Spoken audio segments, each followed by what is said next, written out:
Stephen told me that he's Chief Purpose Officer and his purpose was to make work more human. I'm like, is work meant to be human? Like, it's meant to be work, no? So our current state of AI, I wouldn't call it actual intelligence yet. And so it's like a parrot. It has no idea what it's saying. It's just saying the thing. The biggest return on investment that you can get with AI is if you actually took a step back and thought, why AI?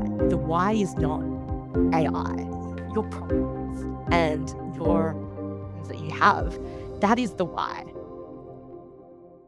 Today's guest is Kat from Nomos, an award-winning Australian certified B Corporation tech consultancy. They bring together designers, technologists, strategists, and agile coaches to help organizations express and live their purpose through thoughtful digital products, agile delivery, and upskilling. Their work spans sectors such as finance, healthcare, social impact, and more. And Kat is here to tell us all about it.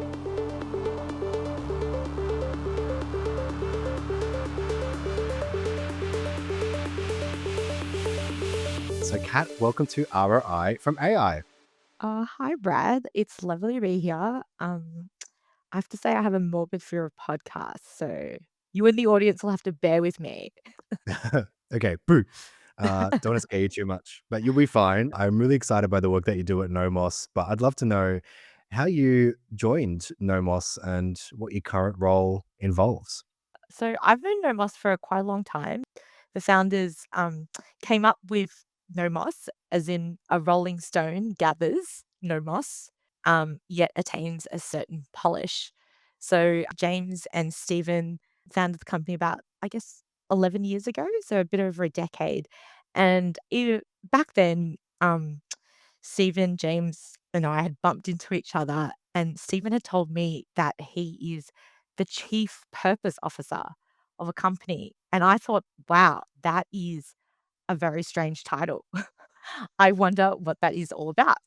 And Stephen told me he had this grand ambition to build the most purposeful organization in the world and to create a purpose ecosystem.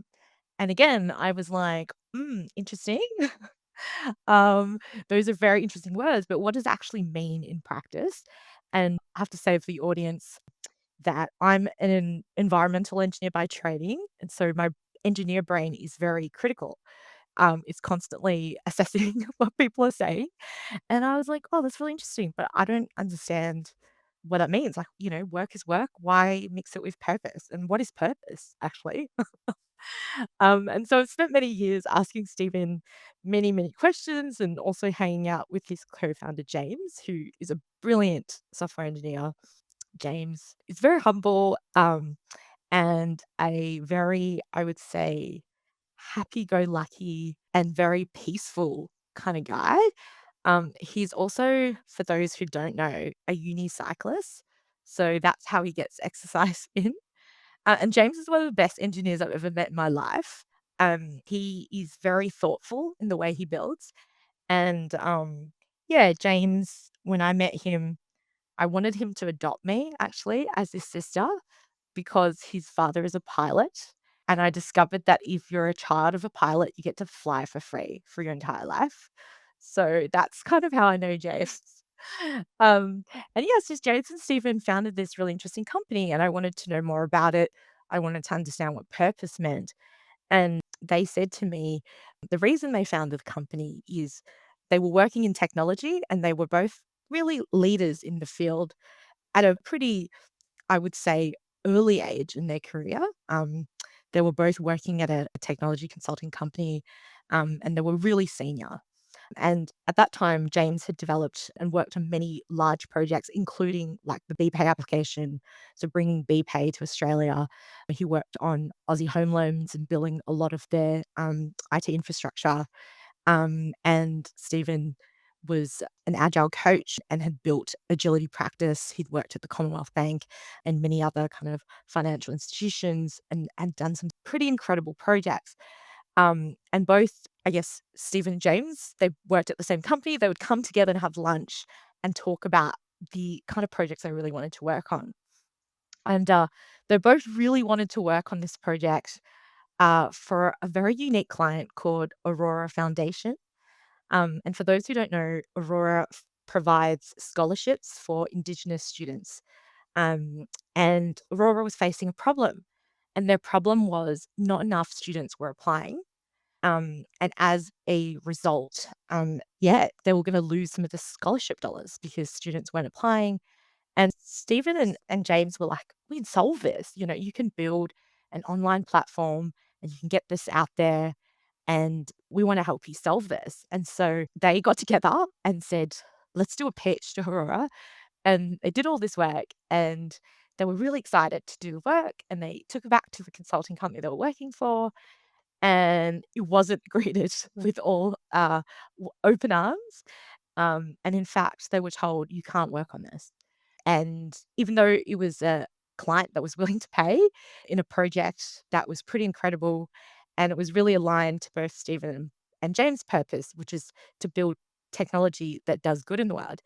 But they were told, no, you are not allowed to do this, in fact.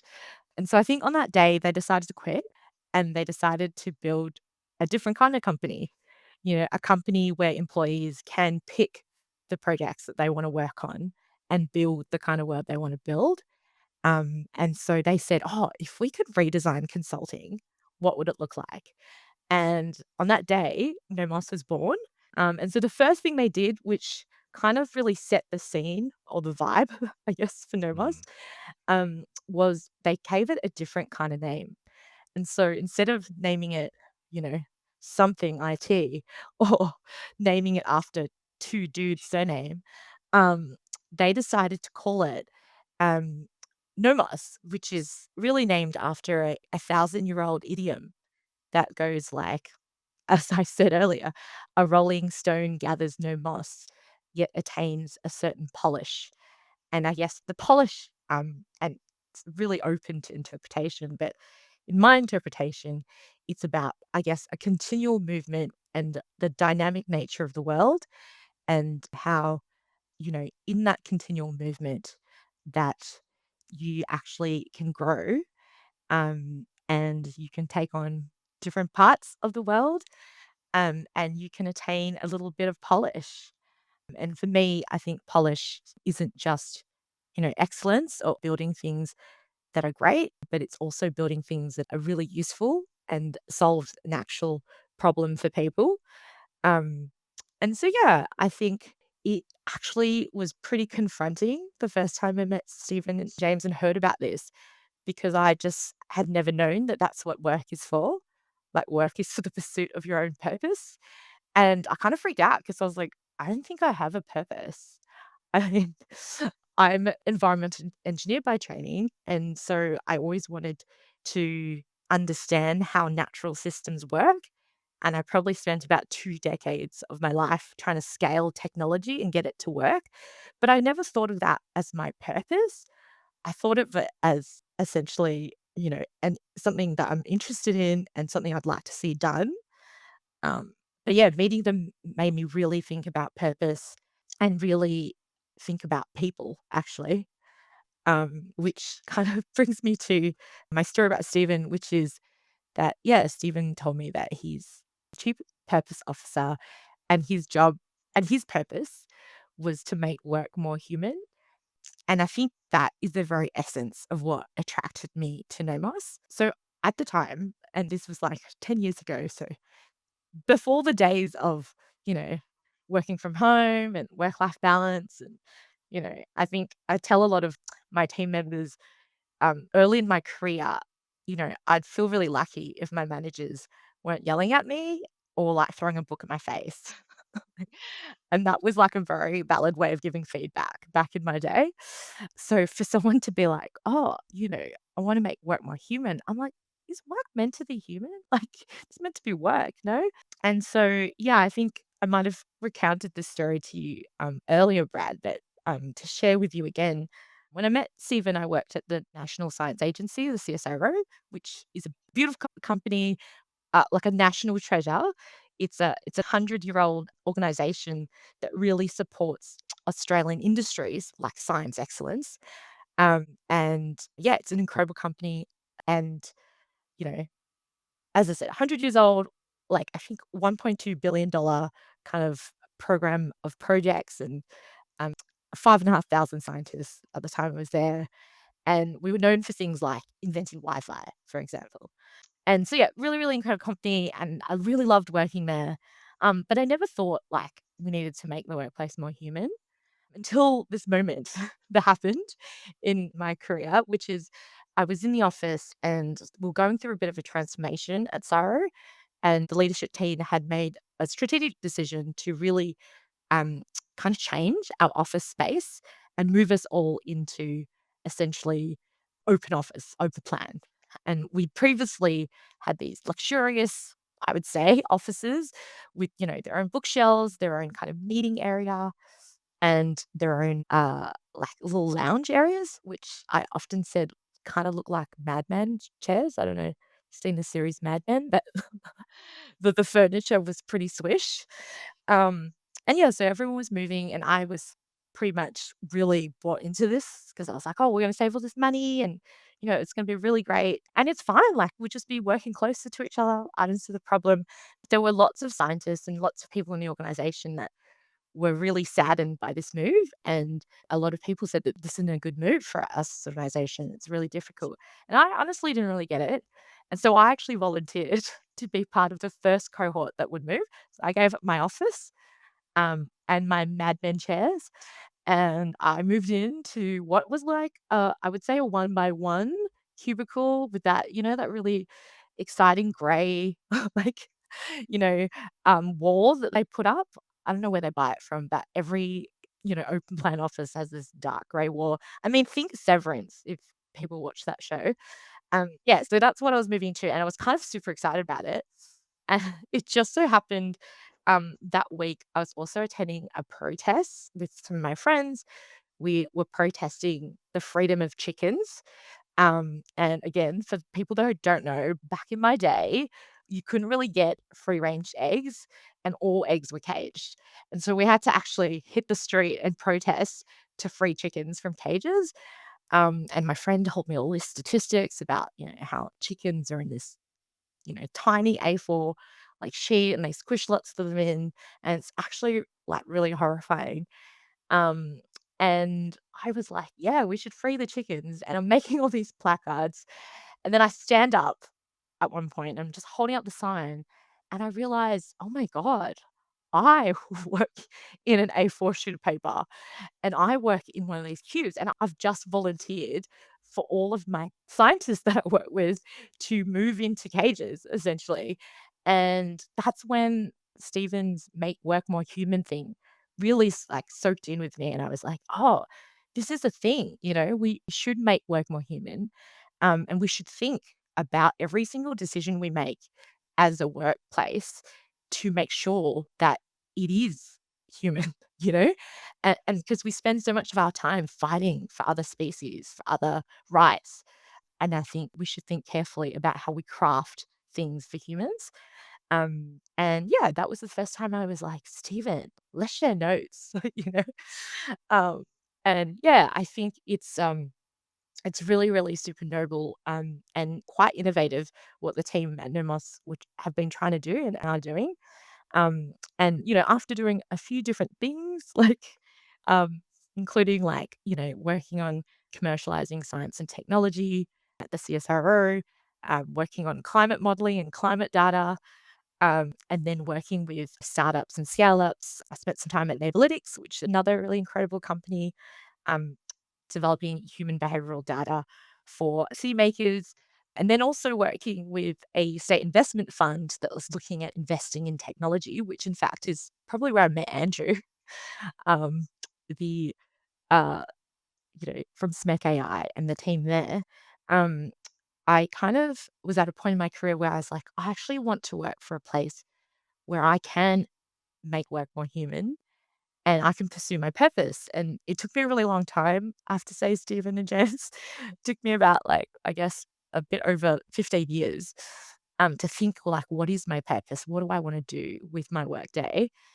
And I kind of came up with it. And it's two things. I really want to spend a lot of my time making my workplace and the environment for my team really, really enjoyable and rewarding so that people like Mondays more than they like Fridays, because that's certainly how I feel. So that's number one of my purpose. And number two, but equally as important, is I'd love to see the workplace be really safe, rewarding, and satisfying, specifically for women. Because as a woman who's been in the workplace for a long time, I haven't always felt all those three things. And so, yeah, that was my purpose. And then I realized that there wasn't any other company really in the world where I could work at and actually actively pursue my purpose other than Nomos. And so I was like, sign me up. What skills you guys need? And so I've come on as like essentially, I think, the market calls me head of growth. And I also like look after our venture studio side where we invest in the next generation of startups. But essentially, what I do is I do all the other parts of our business other than the coding, the development, design, and the strategy work so that our designers and engineers can do that work.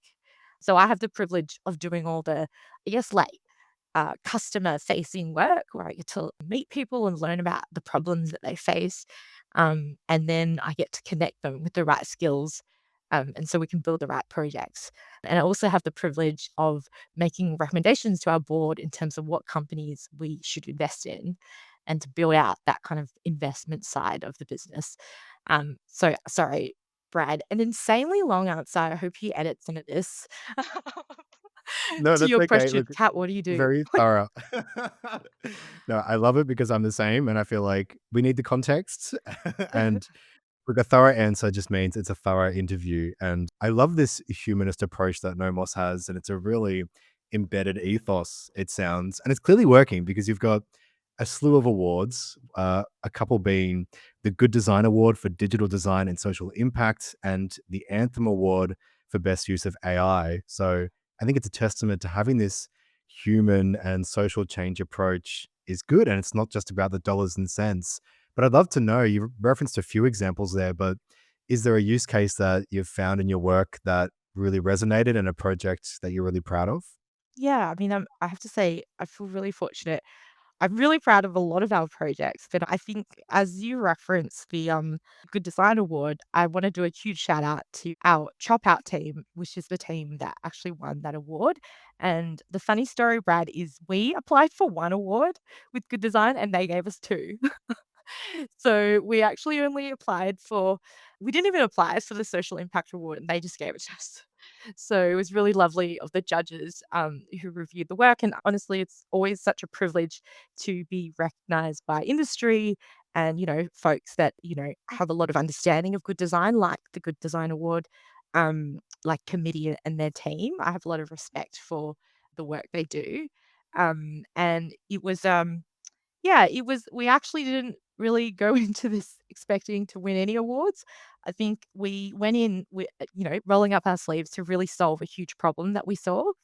And so Chop Out Convos is essentially a mental health coaching application to support, people who want to have, take on tough mental health conversations with their mates. It's custom designed for folks in the trade, so tradies, but literally anyone can use it. Like, I've used it before personally, and I'm not a tradie, although it does have a lot of tradie lingo, so you do learn the slang.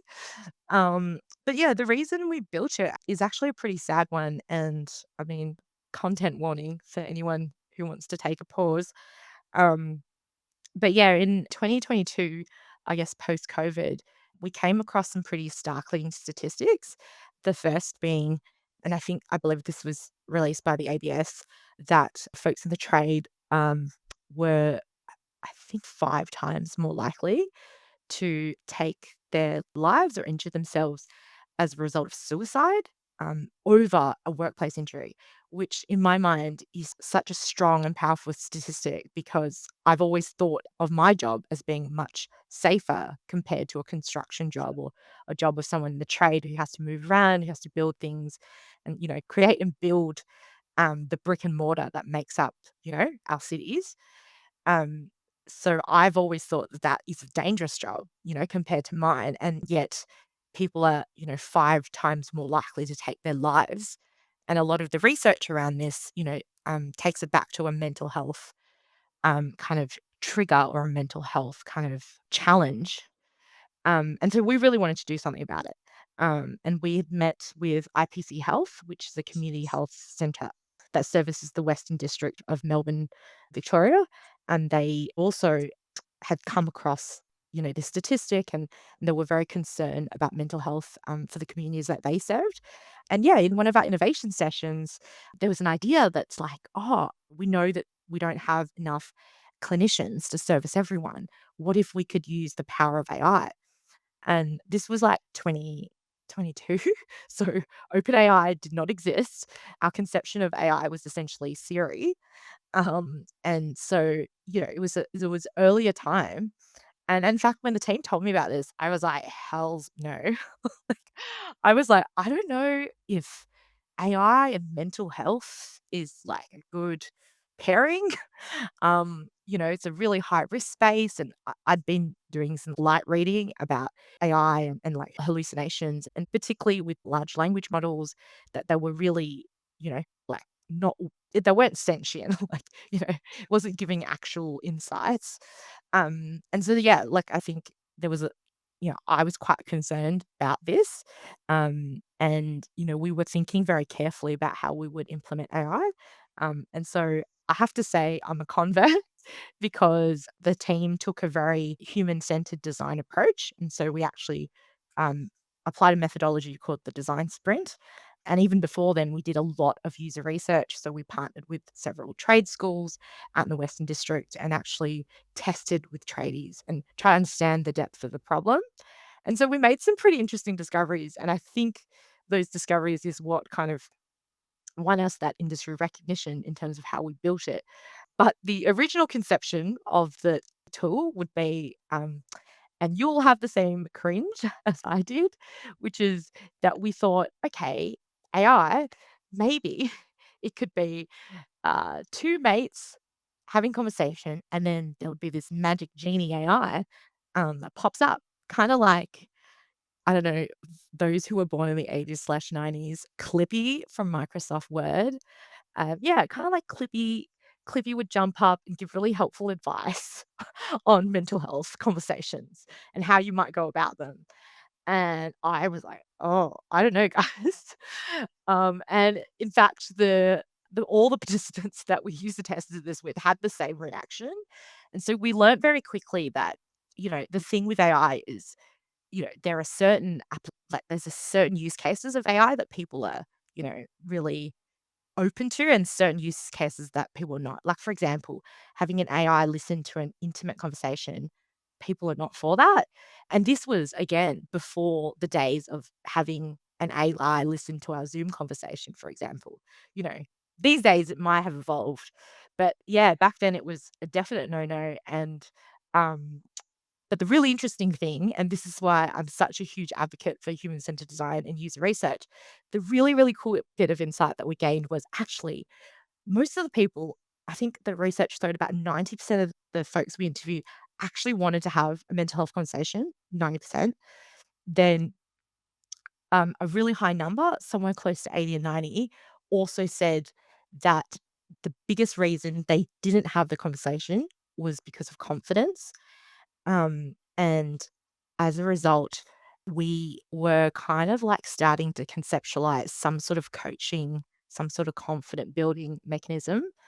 And while pretty much everyone said, I don't want you to listen to my conversation with my mates, a lot of people said, hey, I actually wouldn't mind practicing with an AI. So zero people had a problem. And in fact, a lot of people said they would prefer to practice with AI than a real human, which, to be honest, me too. You know? I think I've often seen someone at work and thought, "Oh, I really wanna, help them." Maybe Brad seems a bit off today. I wonder, how do I check in? I'm not a therapist. What if I say the wrong thing? So that's kind of the logic. Um, and I've often been like, "Oh, I don't wanna practice with someone." Like, I wouldn't want a therapist to coach me.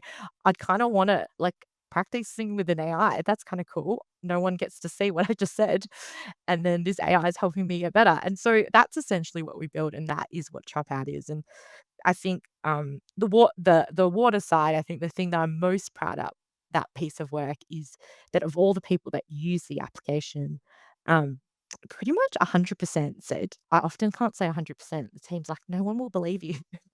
But 100% of users said that they did, in fact, after the practice conversation, go on and have that mental health conversation with a mate. So that means so much more to us, I guess, than the award. And in fact, when we were at the award night, we were just like, oh my God, I can't believe we won.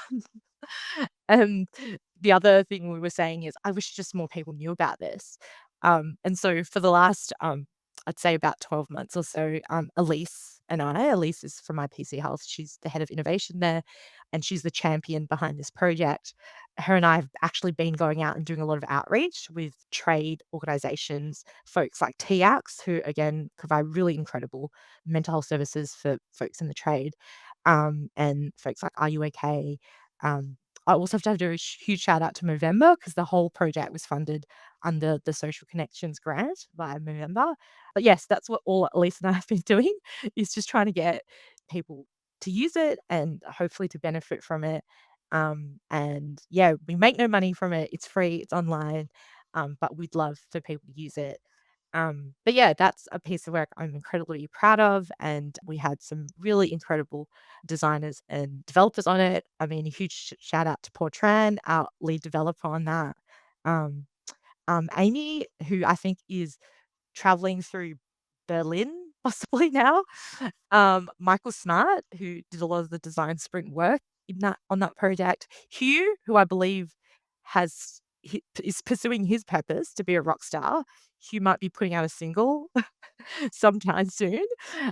He was one of the developers on that project. And if I've missed anyone, please yell at me. Oh, Virgil, of course, Virgil, our incredible designer, who's working out of Norway at the moment. So, Amazing. an This sounds like an incredible award team. speech. No, No, I have to do a shout out because congratulations. I was very little involvement from Kat on the actual project. You can take the credit. Your secret is safe with me. No, it's amazing work, and I would love for this to be more commonplace where companies with a real social change agent ethos are seeing great work, and their metrics of success isn't about their bottom line. It's about the impact they have on people in their everyday lives. I think it's a really beautiful message. I would love to know, like I said, ideally, this would be something that we see in the next 5 to 10 years. But as someone that's working on the ground with AI, how do you see the space evolving over the next 5 to 10 years? Hopefully, more human and more positive and lovely. But I'd love to hear from you what you think is going to happen in the next few years. Yeah, I mean, I think that's a really great question, and I'm no AI thought leader, but the way that I might answer this question is firstly some interesting or technology horizons I see, also how I use it. And also how we've been using a lot of AI to infuse into the applications and products that we've been building. So I answer in those layers. I guess first and foremost, I think there's a lot of misconception about the state of AI at the moment. So I would just, you know, and a lot of people listening to this podcast might already be AI experts, so I might be preaching to the choir here, but just a few myth busting. So our current like state of I wouldn't call it actual intelligence yet. So, and by that I'm talking about the large language modules that we're using, which, yeah, they're essentially kind of like a very sophisticated predictive text, in that they're statistical models and they statistically predict what is the thing that would come next, when you prompt a particular thing. And that's using some pretty impressive ways of interpreting how our brain works and the way that we actually also conceive language. And it's really impressive. It can do some pretty amazing stuff, but it is kind of like a parrot. So when I ask ChatGPT, um, explain to me how differential equations work, it's not thinking, "Oh, what is differential equation? Let me define that." It's just predicting what is the highest probability of responses that I should be wanting, in relation to this prompt. And so it's like a parrot. It has no idea what it's saying. It's just saying the thing. And so that's one thing for us to know. And when I was at CSIRO, the National Science Agency, the teams there were developing lots of different incredible applications of artificial intelligence beyond just the large language models and the like kind of this natural language um, programming. Like there are lots of other fields of artificial intelligence, and I think they've really seen a huge limelight and also probably a lot of investment over the last, I guess, 5 years. And so I would actually love to see, us make the next leap on actual intelligence, actual cognition. And I think also the advent of some of this artificial intelligence helping us um, break through other technological barriers, like detangling proteins. I know that AI is already helping us do that. And when you detangle proteins, you understand more how the body works. You can develop new drugs. You can cure cancer, maybe Alzheimer's. So there's like really incredible applications like that. I'd love to see artificial intelligence help us solve, quantum computing, which will then give us more computational power. So that would be really incredible. Um, and I do see with like just the huge amount of investment and I guess human power and people power and students going into these fields, um, it potentially unlocking some of these other areas of artificial intelligence. And yeah, I do hope that as we do that, we are reminded that technology, AI, ChatGPT, these are all tools. They're all kind of what's and how's. They're not actually why. So we actually get a lot of companies come to us because we've built a lot of really interesting AI applications. Say, "Gad, I need you to AI me, like, or AI my company." And I'm always like, "Oh, that's really cool that you're so, like, technology, enthusiastic. Tell me tell me what excites you most about your business, and also what keeps you up at night." Because that's a why, your problems and your, like, vision and it's, like, things that you wanna solve or missions that you have, that is the why. The why is not AI. And we see this in any area of technology. It always happens. It happens all the time. We get very tech hyped as a society. So, I'm sure it happened with electricity. I mean, I wasn't around when it was first invented. You got to ask some of those guys, like Edison and Tesla. But I imagine it was similar because, I mean, I saw the internet wave. I was an 80s baby. My father worked as a software engineer. He's part of that dot-com era. So I got to see that wave and people were like, "Oh my God, internet." Look. And then there was also even this term was coined Internet of Things. So IoT was all buzz. And so we were doing all this stuff around technology driving decision and us all focusing on technology. And, if you've listened to other podcasts, you probably would have heard of Bitcoin and, and blockchain. Like, again, that's like technology looking for a home. That's technology driven. But I think what we should be doing as a society is not looking at what and how, but looking at the why. Like, our whys are like food security, like healthcare, transport, energy. Like, these are big whys. Like, how are we going to solve these whys? And yeah, I would love to see, um, and it actually doesn't take a lot because, like I said with the story of Chop Out, it only took us a moment to think, oh yeah, AI is a cool tool. But had we just built Clippy because we're like, oh, AI is really cool, instead of thinking, actually, we want to solve mental health and we want to solve for tradies because it's a huge problem for our society, that would have gone a completely different direction. So yeah, I mean, I invite every business out there to not be afraid of AI, but to be curious of AI, just like any other suite of technology that you'd bring in, but also be super curious about the problems that you and your team face and the mission that you're trying to deliver, your own purpose. Like, what are you trying to do with your business? Why does your business exist? And what does it do for your customers? And so asking those kind of questions, I think, yeah, I think there's, you know, the world swings in pendulums, like if a technology gets really hyped and people are excited and it's very technology driven, eventually it will swing the other way where, we're seeing that with blockchain where people are like, this is just a tech. what can we even do with it? You know, searching for an application, we'll start to see it swing the other way where we're like, okay, we have problems. What problems are you solving? And I think the winners will be people who solve a really deep and important problem for society. Those will be the winners. Um, but yeah, I think to the last part of that question is like, how do I use AI? Um, and I use it in a lot of fun ways. Um, so I actually really love um, to use AI for two things. One, to help me creatively. So I don't know um, about everyone else on this podcast or all our listeners, but I have one of those people who I'm always in meetings. So the majority of my life, I would say about 80% is, talking to humans, being out there, which I'm very grateful for and I actually really love doing. But what it means is throughout my day and throughout my week, I have these tiny slither of time to get all the other work done. And they usually take the form of about 20 to 30, sometimes deliciously, an hour block. And I've got to do so much work. And in these times, like there's a lot of cognition, a lot of thinking I have to do in a short slice of time. And I would kind of like agonize.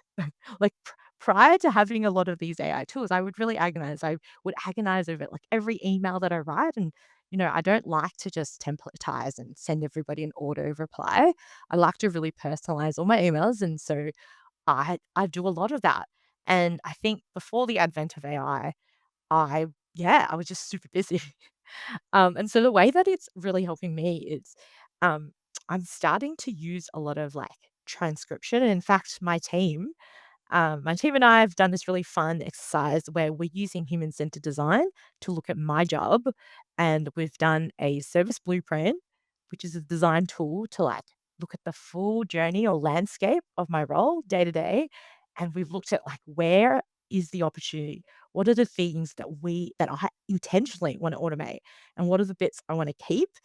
And so the teams like started to think about building me these really cool transcription tools because I don't know if you noticed that I talk a lot, 90th percentile extrovert. So like it means that I can actually start producing some of this work or emails or briefings or proposals through transcription and kind of on the fly. And so, yeah, that's some of the ways I'm using AI. Another way I use AI is literally as a creative partner. So when I have a writer's block and I need to like essentially do something, I think the AI is usually like, I would say pretty bad, honestly. Like if I got it to create, please write me a podcast response for all of Brad's question, it would be like from a surface level, oh, it's a pretty interesting response. But it would be like quite bad. Like, I think humans are actually quite good at detecting like when this is written by a non-human. And it sounds good from the surface, but if you go deep in the detail, it's all gibberish.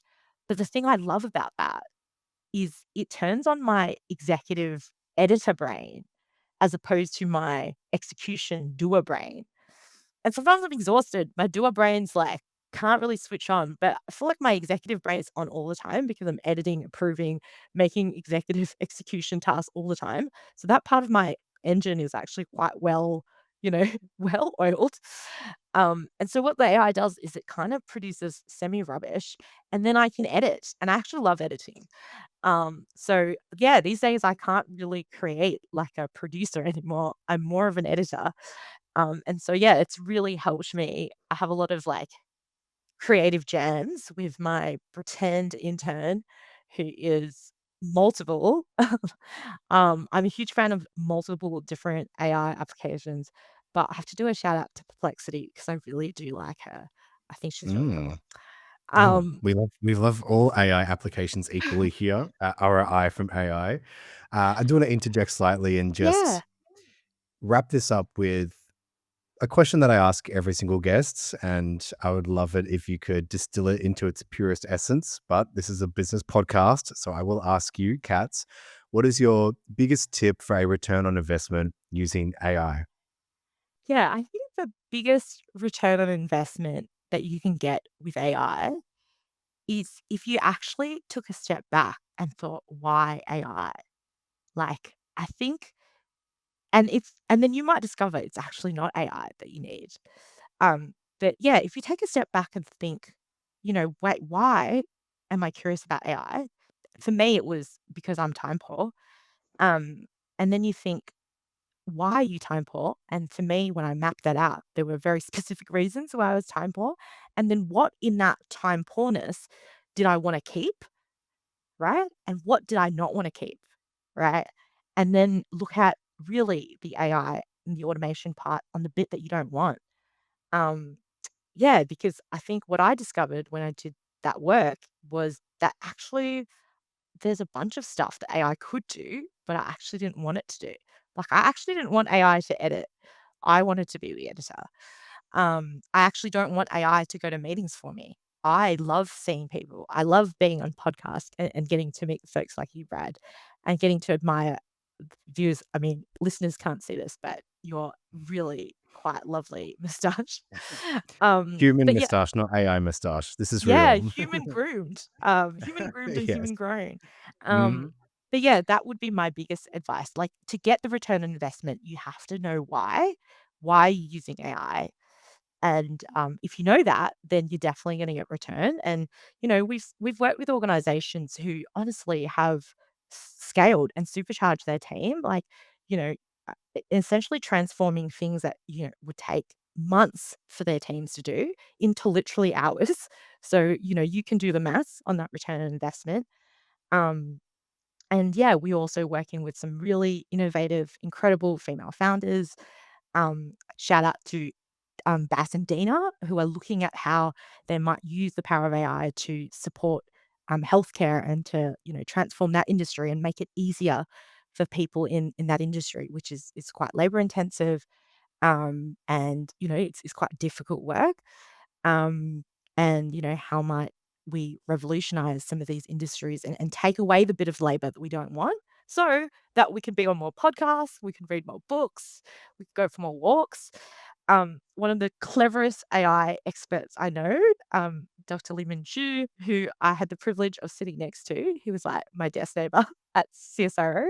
He's also like a super prominent expert on AI. I spoke to Li Ming maybe a month ago. Oh, maybe it was 2 months ago. Um, and I said, Li Ming, what are we going to do? What's the future of AI? And he said, oh, in the future, Kat, we will play chess with AI, and it will be playing, 4D chess, and it will do a lot of things for us, and we get to do the leisurely cognitive things, that we wanna do. And I was like, "Oh, I'm thinking like Queen's Gambit meets, I don't know, some creepy AI reality." But Yeah, I'm the like, "Yes, I apocalypse. would love AI to teach me chess." No, it's amazing. I love that the through line with all of your answers today have been putting humans first. And I believe the same. I think if AI becomes more prevalent and more integrated, then our productivity will increase. Menial tasks will be taken by AI. That will allow us to be more human. Because so often you hear that AI is taking over, there's a robot uprising, grab your armor, the apocalypse is on. I've already got my outfit picked. But I do truly believe, or I like to be optimistic, that AI will enhance our lives and allow us to be more human. And the work that you're doing, the work that Nomos is doing, I think is a big part of that puzzle. So I'd like to thank you personally for jumping on ROI from AI Cats. And I'm looking forward to see some of the amazing projects you do to change the world moving forward. Amazing. Thank you so much, Brad. And I'm really excited to see what other guests you have on the show and what other kind of ROI people are seeing from AI. Um, yeah, my final call to action is we have to turn on AI with intention, because, we know what happens when we turn on technology. We don't want to accidentally create treason with the next, social whatever that we build. And that's what happens when you act without intention and just switch on technology, all these unintended consequences. But we have the power, we can do it, and we can learn from history. Absolutely. Resist. Resist the uprising. I'm also picking out my outfit. What should we wear? Yeah, we'll discuss offline. We'll be matching.